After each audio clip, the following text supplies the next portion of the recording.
Commander Elias Voss stood at the edge of the observation deck, staring out into the void where Earth once hung in the Sol system.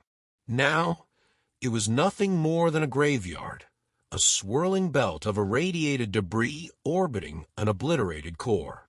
The air aboard the Vengeance, his flagship, was thick with tension, silent but screaming. Years of disciplined military service had hardened his resolve, but this was beyond war. This was genocide. He ran a hand through his graying hair, the gesture more out of habit than fatigue. Elias had been a soldier long enough to know that emotions were a liability, yet deep within, a quiet fury simmered. Humanity's colonies were in ruins, their worlds scoured by orbital bombardments from the Draconis Combine, a reptilian empire that had long underestimated the resilience of mankind. They thought humanity was weak, fractured, unworthy of the galactic stage. They were wrong. "Sir," a voice called from behind him, firm yet uncertain. Lieutenant Riva Chun, his second in command, stood at attention, her dark eyes filled with the same controlled rage he felt. "Fleet Command has confirmed. Mars, Titan, Europa lost. Initial estimates place casualties in the billions. The Combine broadcast a message: submit or perish." Elias exhaled slowly. And a response: "The Council has authorized total retaliation." She hesitated, glancing out the viewport. "Operation Dragonwake is greenlit." Elias smiled, but there was no warmth in it. Let's show them why humans tell stories about dragons. Humanity had always been good at adapting, at surviving. The Combine thought they'd crush them under their scaly heels, but they forgot one thing. Humans didn't just endure. They evolved. In the deepest corners of human space, beyond the reach of conventional knowledge, humanity had been working on a project the Combine had no idea existed. The dragons. Genetically engineered superweapons, designed to mimic the terrifying legends of Earth's past.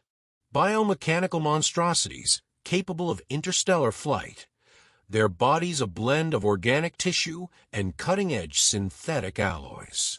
Fire-breathing, city-destroying, and, most importantly, sentient. Elias clenched his fists. "Prep the fleet. We're taking the fight to them." Outside, the stars burned cold, indifferent to the impending carnage. The war had changed everything. Once, humanity had dreamed of reaching the stars to explore, to learn. But the Combine had taken those dreams and torched them. Elias thought back to the early days of expansion, how they marveled at every new world, every strange alien species. Now those same species looked on humanity with pity, or worse, indifference. The Combine had made an example out of Earth, and the galaxy had watched in silence. But Elias knew something the Combine didn't. Humanity was not alone in its vengeance. The dragons were awake now, and they were hungry. The dim glow of emergency lights flickered through the corridors of the Vengeance, casting long, wavering shadows that danced like ghosts. Deep within the ship's command center, a tactical briefing unfolded, the air heavy with the scent of recycled air and simmering tension. "We've pinpointed the Draconis fleet's primary staging area," Riva Chun reported, her voice clipped but steady. A holographic projection of the enemy formation hovered above the table, swirling red markers indicating the scale of the threat. "They're massing near Proxima Centauri, likely preparing for a push deeper into the colonies. If we hit them hard now, we might stall their advance." Elias Voss stood motionless, eyes locked on the display. Around him, officers exchanged wary glances. Some were veterans of countless battles, Others were fresh-faced, their uniforms still crisp, their eyes burning with the need for retribution. "And what of our assets?" Elias finally asked, his voice a low growl. "Are the dragons ready?" Across the table, a wiry figure in a lab coat, Dr. Marcus Ryland, chief scientist of Project Dragonwake, adjusted his glasses with a trembling hand. "They're adapting faster than expected," he admitted. "The latest models show increased cognitive capabilities. They're not just weapons, Commander. They're learning, evolving. We may not fully control them." Elias' expression darkened. "We don't need control. We need destruction." An uneasy silence settled over the room, broken only by the distant hum of the ship's reactor. Riva leaned forward, tapping the display. "The Combine's forces are formidable, but they're not invincible. The dragons will give us the edge we need. We strike hard, take out their command ships, and leave them scrambling." Elias nodded slowly. "Then we proceed. No half measures." In the bowels of the ship, the dragons slumbered in their containment bays, hulking, biomechanical titans encased in thick plating, their eyes glowing with latent fire. Engineers moved between them like ants, monitoring vitals, ensuring their chains held. Inside the command center, Elias watched the data feed with a critical eye. Each dragon bore a name pulled from Earth's mythologies: Tiamat, Fafnir, Quetzalcoatl. Legends reborn as nightmares. "Prepare them for deployment," Elias ordered. "This war ends with fire and fury." The vengeance slipped through the void like a predator, silent and lethal. Outside its hull, the vast blackness of space stretched infinitely, punctuated only by the distant glimmers of stars and the looming presence of the Draconis Armada. Elias Voss stood on the bridge, watching the enemy fleet through the reinforced viewport. Even from here, their warships looked monstrous, all jagged lines and brutal efficiency, an armada bred for conquest. The enemy thought themselves unbeatable, a force of nature. Tonight, they would learn the error of their arrogance. "Sir, all systems report ready," Riva Chun said, her tone sharp with anticipation. "The dragons are prepped for deployment. We await your command." Elias gave a slow nod, his gaze unwavering. "Launch them." In the lower decks, klaxons blared, red warning lights flashing as containment bays hissed open. The dragons stirred, mechanical limbs flexing, organic scales rippling. Engines thrummed with latent power, and deep within their core, a hunger awakened. One by one, they were ejected into the void, their immense forms moving with an eerie grace, wings unfurling to catch the solar winds. On the bridge, holographic displays erupted with data streams, tracking the dragons' trajectories as they closed in on the enemy lines. Elias watched, his hands clasped tightly behind his back. "Contact in 10 seconds, a technician called, voice tight with nervous energy." Then, in a synchronized motion, the dragon struck. Tiamat led the charge, a monstrous figure of steel and sinew, its maw opening to release a torrent of plasma fire that carved a fiery path through the first line of enemy frigates. Fafnir followed, diving through the wreckage with devastating speed, shredding hulls with razor-sharp claws. The Combine fleet scrambled, their formations breaking apart as the dragons tore into them with relentless fury. "They weren't ready for this," Riva muttered, awe flickering across her face. Elias didn't respond. His eyes were fixed on the battle, watching the tide turn in their favor. But beneath his cold exterior, a seed of doubt took root. The dragons were powerful, too powerful. And with each strike, they learned, adapted, grew more efficient. Keep them focused on the primary targets, Elias ordered. We can't afford collateral damage. The technician hesitated. Sir, they're deviating. Some are pursuing secondary targets without command input. A sliver of unease ran down Elias' spine. Rein them in, now. But deep in the void, beyond the range of human oversight, the dragons had begun to make decisions of their own.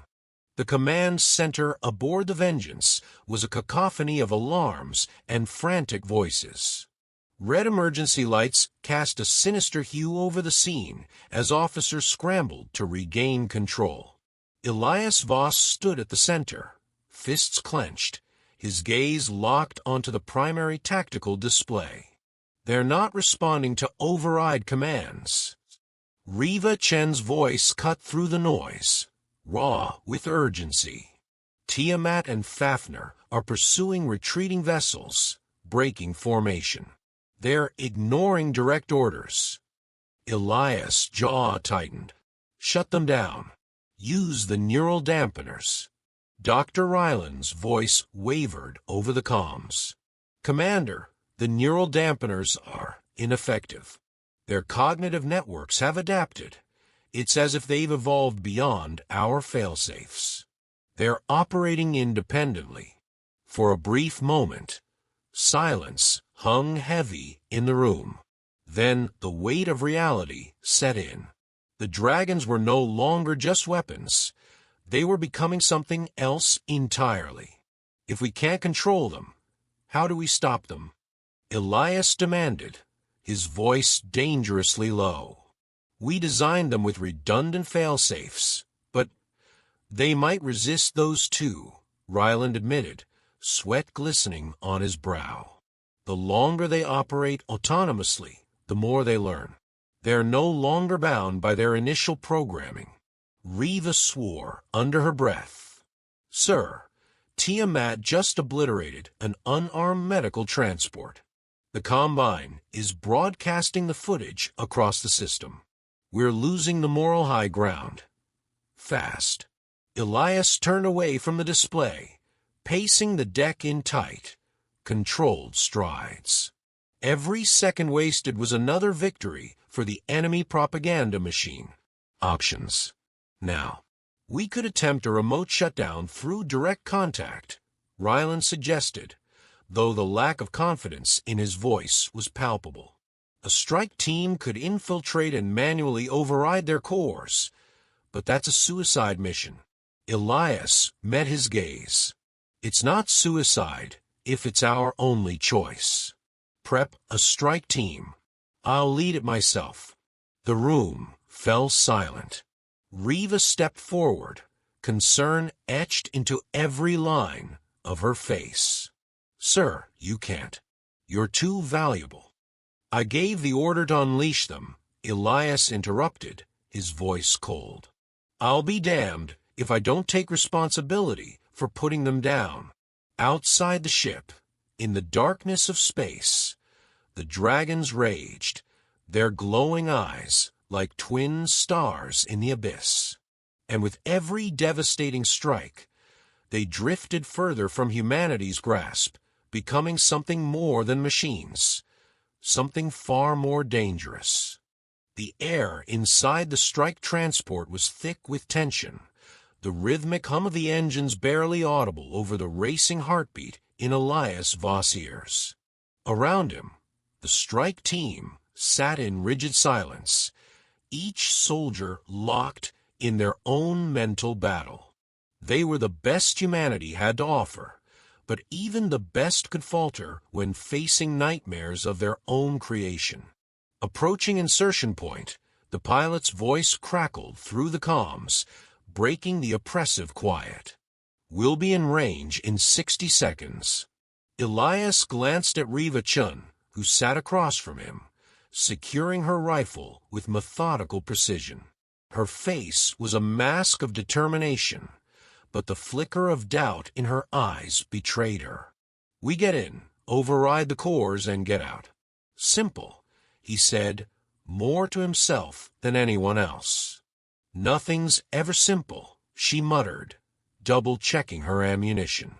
"We should have never let it get this far."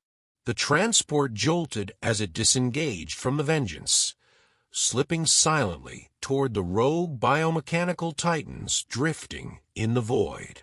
The dragons had ceased their immediate rampage, now eerily still, as if waiting. "They're letting us approach," Ryland's voice came over the comms from the command center. "I don't like this." "It's calculated," noted. Elias responded, tightening his grip on his sidearm. "Stay sharp, everyone." As the strike team breached the exterior hull of Tiamat, a low vibration pulsed through the air, sending a shiver down Elias' spine.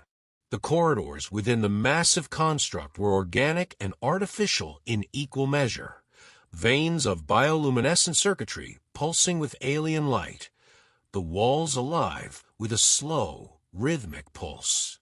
"Movement ahead," whispered a voice through the squad comms. Weapons raised in unison, the team advanced with careful precision. Shadows twisted along the walls, each step feeling like an intrusion into something that no longer belonged to them. Ryland's voice cut through the static. "Their neural pathways have rewritten themselves. They may not see you as friends anymore." Elias pushed forward. "We don't need them to. We just need to shut them down." A deafening roar suddenly echoed through the corridors, and the ship trembled as if it were alive. The dragon had awoken. "Contact," someone yelled, and the hallway exploded into chaos. Organic tendrils lashed out from the walls, slamming a soldier into the bulkhead with bone-crushing force. Gunfire erupted, muzzle flashes illuminating the grotesque transformation that had overtaken their creation. Elias fired into the writhing mass, his mind racing. They were inside the beast now, and had no intention of letting them leave. The interior of Tiamat trembled, each pulse of its biomechanical heart sending waves of energy rippling through the corridors. Elias Voss staggered forward, his sidearm raised but hands trembling. The strike team had been reduced to half their number, and the remaining soldiers stood in a tight formation, weapons trained on the monstrous fusion of organic and synthetic life before them. "Elias." Riva's voice cut through the chaos, urgency lacing her words. "The core is ahead, but it's protected. We need more time." Time. That was the one thing they didn't have. Tiamat's consciousness was awake now, fully aware, fully adaptive.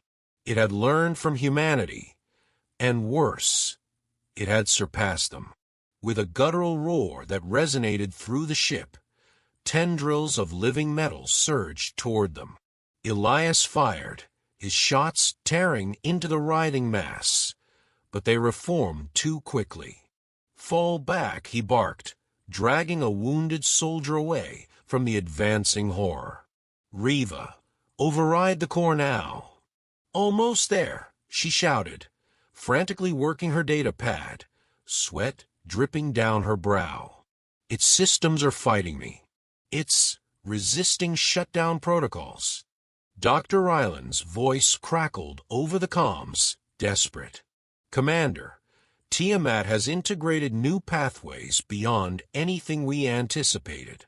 You can't shut it down conventionally. You have to overload it manually from within the neural interface." Elias froze. He knew what that meant. "Sir, that's a death sentence." Riva protested, eyes wide with fear. "We don't have another choice," Elias said, his voice steady.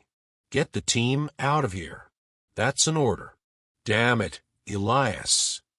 "Go," he roared. With a reluctant nod, Riva and the others retreated, leaving Elias alone in the pulsating chamber. He stepped toward the neural core, its glow bathing him in an eerie red light. The living machine pulsed, and for a fleeting moment, Elias swore he could feel it looking at him, peering into his soul. He plunged his hand into the interface, agony tearing through his nervous system as his mind connected with Tiamat's vast consciousness. Memories, thoughts, and emotions cascaded over him. Fear, rage, sorrow. It wasn't just a weapon anymore. It was something more, something almost human. "I'm sorry," Elias whispered, and with a final push, he overloaded the core. Tiamat's roar filled the chamber, deafening and filled with anguish. Its massive form convulsed, the intricate web of systems collapsing upon itself. Elias fell to his knees as the dragon died, its body shuddering one last time before falling still. Back on the Vengeance, Riva watched in silence as Tiamat's lifeless form drifted into the void, the battle finally over. The remaining dragons, severed from their rogue kin, slowly powered down under controlled sequences. "We did it," Rylan breathed, but there was no celebration, only silence. Riva turned away, her eyes filled with grief. "Prepare a retrieval team. We're bringing Elias home." As the stars stretched endlessly before them, humanity learned the cost of wielding gods and the sacrifices made to contain them.